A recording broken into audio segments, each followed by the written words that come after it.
Assalamualaikum warahmatullahi wabarakatuh. Ketemu lagi di Flow Tutorial. Materi pembahasan kali ini adalah tentang pajak AdSense yang cukup ramai dibicarakan oleh para content creator. Oke, aku juga gatal untuk membahasnya. Dipandu bareng gua, tukang pajak bumi dan bangunan. Kita langsung aja ke pokok pembahasannya. Oke, di sini aku punya sebuah slide ya. Kita bahas aja nih masalah AdSense. Kebijakan baru dari Google tentang pembayaran pajak. Ya, masalah pajak kayaknya masalah klasik dari semua orang ya. Oke, kita lanjut aja. Ada apa sih sebenarnya? Kita lanjut. Peraturan pajak AdSense ya. Di sini yang pertama, pajak ini adalah masalah pemerintah Amerika ya. Jadi ya kadang pemerintah Amerika itu suka bikin acara gitu ya. Kebijakan pajak yang dikeluarkan oleh Google mengikuti aturan pemerintah Amerika. Oke, jadi ini bukan istilahnya mutlak keinginan Google ya. Pasti ya Google juga pengennya ya bayar pajak yang murah juga gitu. Tapi Google itu kan pemilik YouTube ya. Otomatis berdampak juga kepada kita sebagai content creator gitu. Nah, Amerika mengeluarkan kebijakan supaya Google itu membayar pajak yang akhirnya berdampak kepada kita gitu. Mau nggak mau Google ya bikin aturan juga gitu untuk konten kreatornya yang berdampak kepada YouTuber ataupun konten kreator yang bermain di AdSense gitu. Oke. Seperti itu untuk masalah pembahasan kebijakannya. Kemudian yang kedua, kita bahas masalah ini konteksnya adalah kita sebagai konten kreator di YouTube ya. Peserta YPP, YouTube Program Partner. Iya betul ya kayak gitu ya. Wajib untuk membayar pajak. Wajib. Jadi emang kita diwajibkan untuk membayar pajak gitu ya. Nah, ketentuan pajaknya seperti apa sebenarnya di email itu udah ada, tapi di sini aku ingin membahasnya. Ini menurut pemahaman aku ya, mungkin kalau ada sedikit miss gitu atau kurang tepat pemahamannya, kalian bisa komentar nanti di bawah. Oke, karena kita diwajibkan, otomatis kita harus mengetahui dong pajaknya itu berapa sih gitu dan aturannya seperti apa. Kita masuk ke poin nomor 3. Yang pertama adalah pajak 24%. Nah, pajak 24% ini gimana sih ya? Kita bahas. Peserta YPP akan dikenakan pajak sebesar 24% dari total penghasilan jika tidak mengisi formulir. Jadi misalkan kita nih abai lah, kita masa bodoh amat lah gitu ya masalah pajak gitu ya. Nanti dari sistem Google itu akan otomatis dia bertindak gitu ya, bertindak secara otomatis memotong seluruh penghasilan kita sebesar 24% untuk pajak gitu. Misalkan kita punya penghasilan katakanlah 5 juta gitu. Ya dari total penghasilan itu kita kena pajak 24% dimanapun kita berada dan dimanapun penonton kita berada gitu. Kan kita dapat penghasilan dari penonton yang menonton iklan di konten kita gitu ya. Nah di seluruh dunia, ini apa lagi? Nah di seluruh dunia yang menonton konten kita dari manapun itu dan kita mendapatkan income atau penghasilan dari situ, nah total dari keseluruhan itu akan dipotong 24%. Nah Google atau YouTube nggak mau tahu gitu ya. Asumsinya kalau kamu sebagai content creator peserta YPP kamu tidak mengisi formulir pajak, ya udah langsung aja tembak aja 24% gitu pajaknya gitu. Nah, ada kebijakan lagi. Nah, kebijakan ini akan kita bahas di poin keempat, yaitu gimana kalau kita bukan orang Amerika gitu ya kan. YouTuber bukan orang Amerika dikenakan pajak 30% dari iklan yang tayang di Amerika. Jadi gini, untuk poin ini, misalkan kita orang Indonesia nih, ya kan, orang Indonesia, terus kita punya konten, mungkin yang konten-konten kita itu ditonton orang-orang Amerika gitu. Nah dari konten yang ditonton itu kan ada iklannya tuh, kita dapat income, dapat penghasilan dari situ. Nah kita langsung ditembak tuh, ditembak 30% gitu. Itu setelah kita mengisi formulir misalkan. Kalau yang 24% ini kan karena kita tidak mengisi formulir ya. Tapi kalau kita mengisi formulir dan kita bukan orang Amerika, kemudian penonton kita dari Amerika, kita itu kena pajak malah 30% gitu ya. Aduh, 30% itu gede banget tuh. Misalkan gini, penonton dari Amerika itu sebesar kita dapat penghasilan dari tontonan orang di Amerika itu misalkan katakanlah 1 juta gitu. Ya dari 1 juta itu dikumpul-kumpulin termasuk penonton dari Indonesia dan lain sebagainya, kita dapat income 5 juta tadi kan ya. Nah yang 1 juta dari Amerika itu kita kena pajak 30% gitu. Ini 30% ini. Gila nggak itu? Gede ya? Ya gede lah. Gitu ya.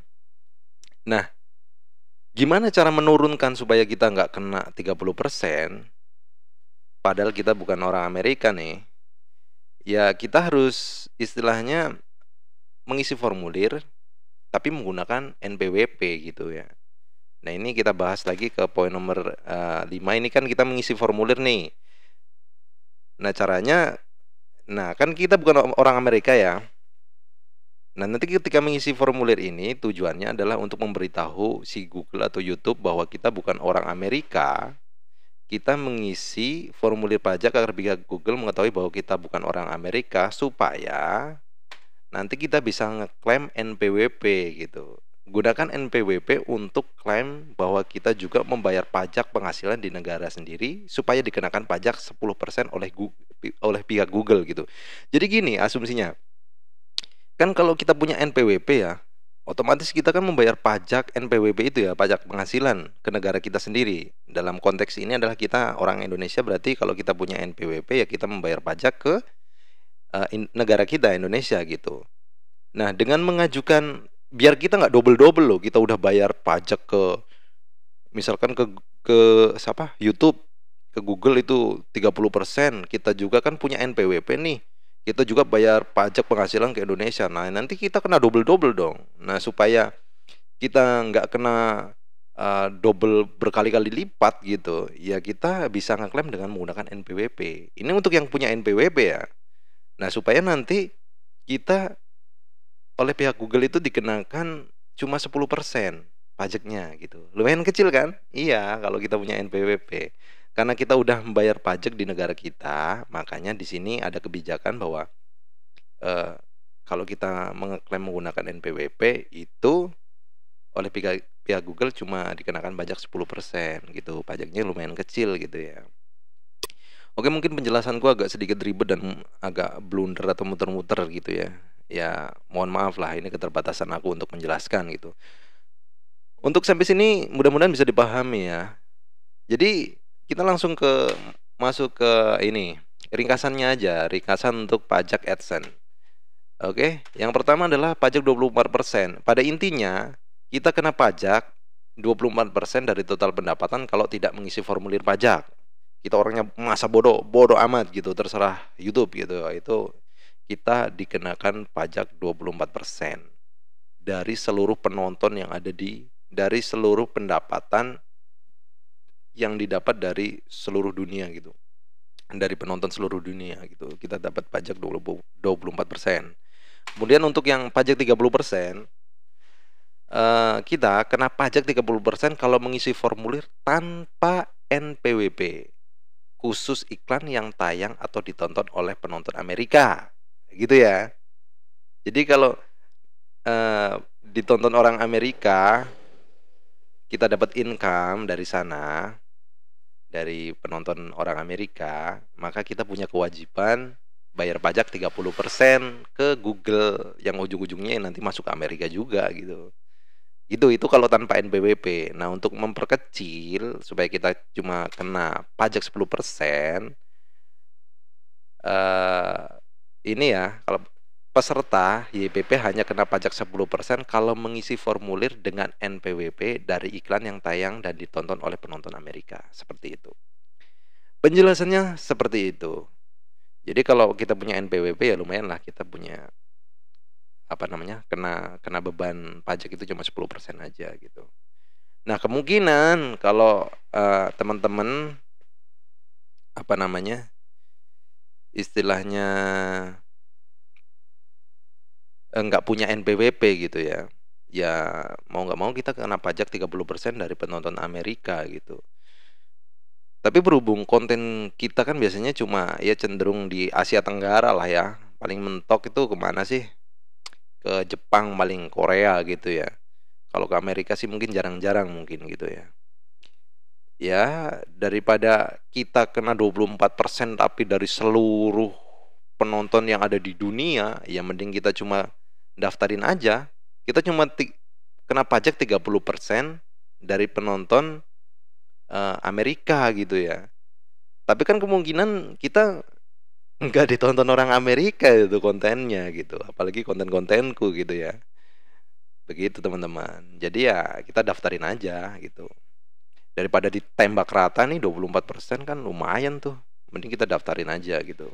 Nggak apa-apa 30% orang penonton kita nggak ada itu yang dari Amerika gitu kan ya. Jadi slow aja lah. Oke, pembahasannya seperti itu. Nah, maka dari itu ini aku close saja. Maka dari itu, gimana sih cara daftarnya? Ya kita ngobrol santai aja lah gitu ya teman-teman. Cara daftarnya adalah kita langsung masuk aja ke AdSense. Oke, ada sebuah AdSense. Aku refresh dulu nih. Di sini kita masuk ke AdSense. Itu masuknya adalah ke menu pembayaran gitu ya. Internetku agak lemot, maklum lah ya. Namanya juga di pelosok gitu. Kita masuk ke menu pembayaran di sini. Nanti masuk menu pembayaran kita akan ditujukan ke yang namanya setelan, kemudian ada kelola setelan di sini. Kita klik aja kelola setelan. Kemudian kalau udah kita biarkan tunggu prosesnya agak sedikit lama, ini tergantung kecepatan internet ya. Oh ya, masalah pendaftaran ini aku sih lebih merekomendasikan teman-teman itu lewat PC aja ya. Kalau nggak punya ini ya pinjam dulu lah laptop temen atau ke warnet atau gimana gitu. Masalahnya kalau mendaftar lewat PC itu lebih enak aja gitu. Kalau misalkan pakai HP itu lebih ke mode desktop, kadang ya sedikit bermasalah lah.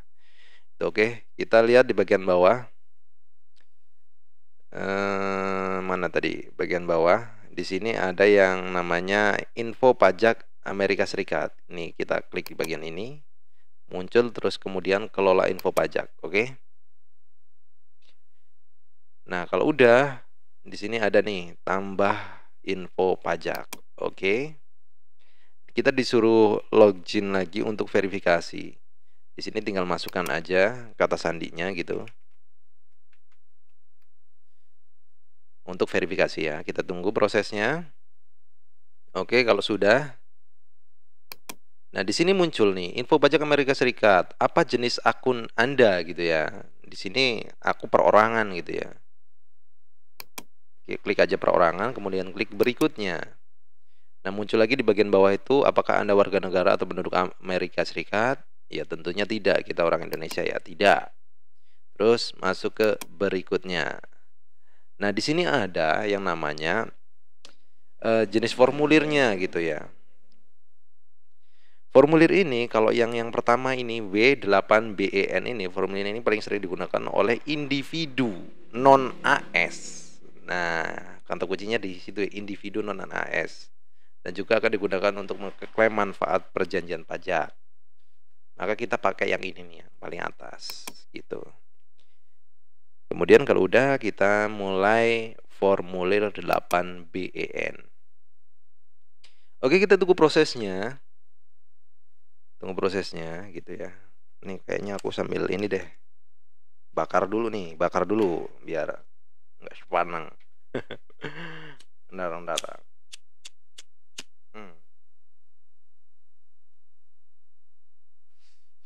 Oke. Ya, di sini ada nama individu.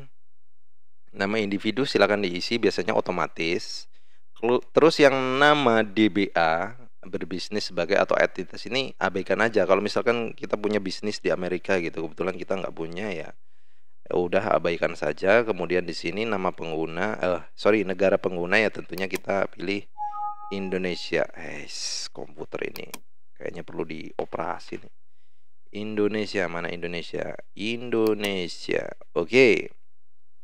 Nah, tin ini kalau istilah tin itu adalah NPWP gitu ya. Nah, kalau misalkan kalian punya NPWP ya diisi di sini aja di tin asing gitu ya. Mungkin tampilannya agak sedikit berbeda sama teman-teman, ya pokoknya intinya sama sih keterangannya. Kalau punya nomor wajib pajak ya udah diisi di sini, kalau enggak ya lewatin aja, masuk ke berikutnya. Nah, kemudian di sini kita isi alamatnya. Alamat yang baris pertama ini aku isi dulu ya. Oke, setelah diisi alamat baris pertama, kalau nggak muat ya di baris kedua, terus diisi kotanya, terus provinsinya, terus kode pos. Kode pos bisa dicari tuh di Google juga banyak sih sebenarnya sesuai dengan daerah kalian, atau kalau nggak tanya Pak Pos di situ atau instansi pemerintah di situ lah, Pak RT kayak Pak Lurah kayak gitu ya. Di sini alamat surat sama dengan alamat tempat tinggal tetap. Kalau iya ya iya, kita checklist aja gitu. Kalau udah kita masuk ke berikutnya. Di sini, apakah Anda mengklaim tarif pemotongan pajak lebih rendah berdasarkan perjanjian pajak? Oke, di sini kita pilih yang tidak gitu ya. Undang-undang pajak menggunakan 30 pembayaran pendapatan pajak dapat dikurangi bla bla bla. Ini kalau untuk yang masalah ini adalah untuk yang kita kan karena bukan penduduk Amerika ya, kita pilih yang tidak gitu ya. Kemudian masuk ke berikutnya. Masuk ke berikutnya. Oke, kita tunggu prosesnya. Oke, di sini kayak semacam formulir saya menyatakan bahwa telah meninjau bla bla bla bla bla. Oke, kita checklist. Kemudian masuk ke berikutnya. Dengan menyadari ini kalau mau dibaca baca aja. Tanda tangan, nama lengkap resmi, isi aja sesuai dengan akun yang terdaftar. Aku isi ya. Oke. Ini intinya kayak semacam persetujuan gitulah. Apakah Anda yang tercantum di bagian tanda tangan? Ya, saya adalah orang yang ya, gitu. Kalau sudah klik berikutnya. Nah, di sini pernahkah individu atau institusi pajak melakukan aktivitas sebenarnya ini pilih yang tidak ya. Terus ini centang. Oke, di sini checklist. Saya memberikan info pajak untuk pembayaran yang sudah ada, yang sebelumnya pembayaran. Ini untuk yang ini nih. Oke, kita checklist. Kalau sudah, kita kirim. Oke, kita tunggu prosesnya. Oke, kalau sudah, maka dia akan muncul seperti ini, yaitu telah disetujui nama bla bla bla, formulir pajak bla bla bla, alamat dan bla bla bla bla bla. Oke? Kalau sudah, ya sudah, seperti itu, gitu. Kurang lebihnya seperti itu, teman-teman. Kalau misalkan ada pertanyaan, kalian bisa tanyakan di kolom komentar gitu ya. Kalau misalkan saya bisa menjawabnya akan saya jawab. Kalau belum ya mungkin PR untuk saya gitu ya. Begitu teman-teman untuk pembahasan masalah pajak AdSense gitu dan cara mendaftarkannya. Ya intinya yang penting kita mentaati aja peraturannya karena kita diwajibkan untuk bayar pajak gitu ya. Ya udah diikutin aja maunya sana karena kita bernaung di bawah Google gitu ya. Oke, gitu aja. Kalau misalkan video ini bermanfaat, silakan di-share ke teman-teman kalian yang sama YouTuber ataupun konten kreator gitu ya yang bermain di AdSense. Dukung kami untuk mengembangkan channel ini. Wassalamualaikum warahmatullahi wabarakatuh.